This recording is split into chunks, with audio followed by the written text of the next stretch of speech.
world record attempt by Hicham El Guerrouj of Morocco in the all-blue strip.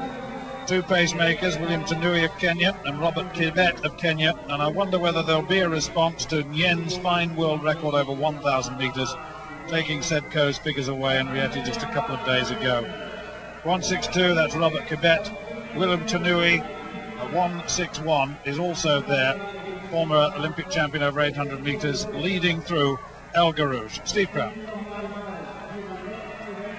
Well, given how fast El Guerrouj has run this year, I think this is well within his capabilities, as long as we get some good placemaking.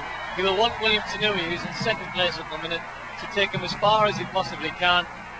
We saw El Guerrouj have a good attempt at the World 3000 record the other night in Brussels. Just came up short, really.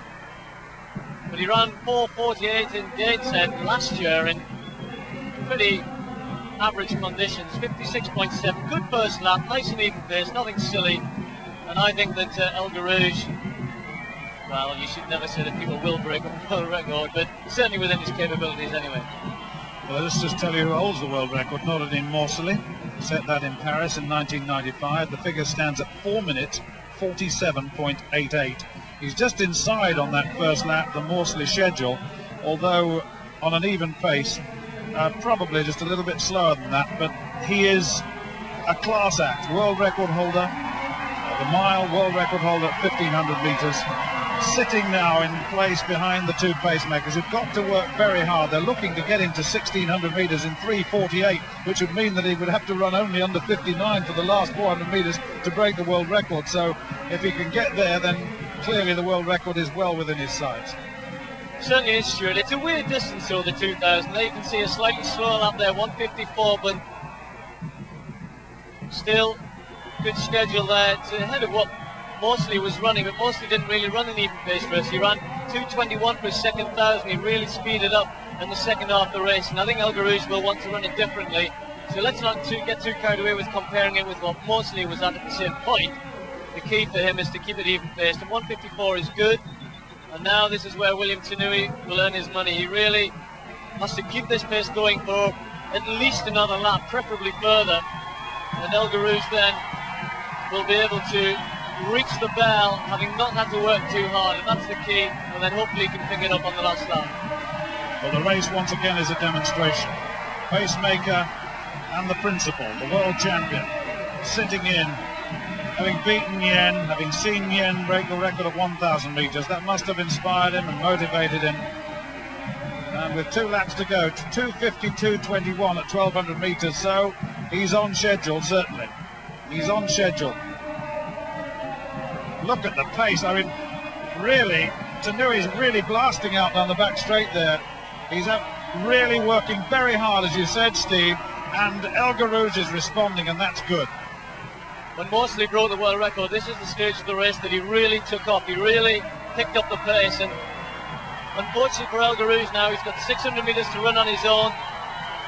You're really caught between good mile pace, which this is, and running an extra lap, which you'd like to have really run a little bit slower. Now the crowd are getting behind him. That's going to be very, very important here, because he's got nothing behind him to push him.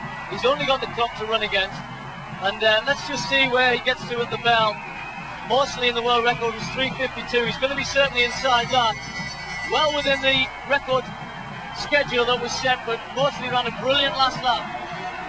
Yeah, Morseli ran, what, 55, but this is inside world record schedule for El Guerrouj. And he's still gaining in strength and stature down the back straight. This is talent. He's now 50 metres or so, perhaps more, ahead of the rest of the field, being led by Benson Coates, but that's another race. This is a record attempt, less than 200 metres to go. Just to remind you, the figure 4:47.88, he has to beat Morseli's figure set back in 1995. This man has the talent. The world record holder at 1,500, world record holder at 1 mile. Now watch the clock count down. He's got about 60 metres to go. 47.88 to beat. He's powering his way to the line. It's a brilliant, brilliant run. And the world record has gone 4:44.79, and that is a magnificent performance. 3 seconds or so inside the world record set by Morseli. And Steve, it was always on the cards, it really was. But once the pace had gone, He just kept a relentless pace himself, and really he deserved that. He was inside, just outside the 3:48 that he wanted, but that meant that that last 400 metres was well within his grasp. Well, he's just made a whole bunch of brilliant names over miling history look very, very ordinary. 4:44. That is incredible. You can imagine running a 3:44 mile, which only he and Nien, of course, have run faster than, and then running a 60-second lap on the back of that. That's the sort of thing you're talking about. Forget that time that's down there in the bottom caption. That's the organizer there, Rudy Taylor. But El Guerrouj is just, well, you know, words almost defy you, because he's just setting standards now that I don't think anyone for quite a while is going to get close to. Let's not forget Nien, he broke the world record for 1,000 metres in Rieti on Sunday. But this night, once more, belongs to El Guerrouj. A brilliant performance over 5 laps.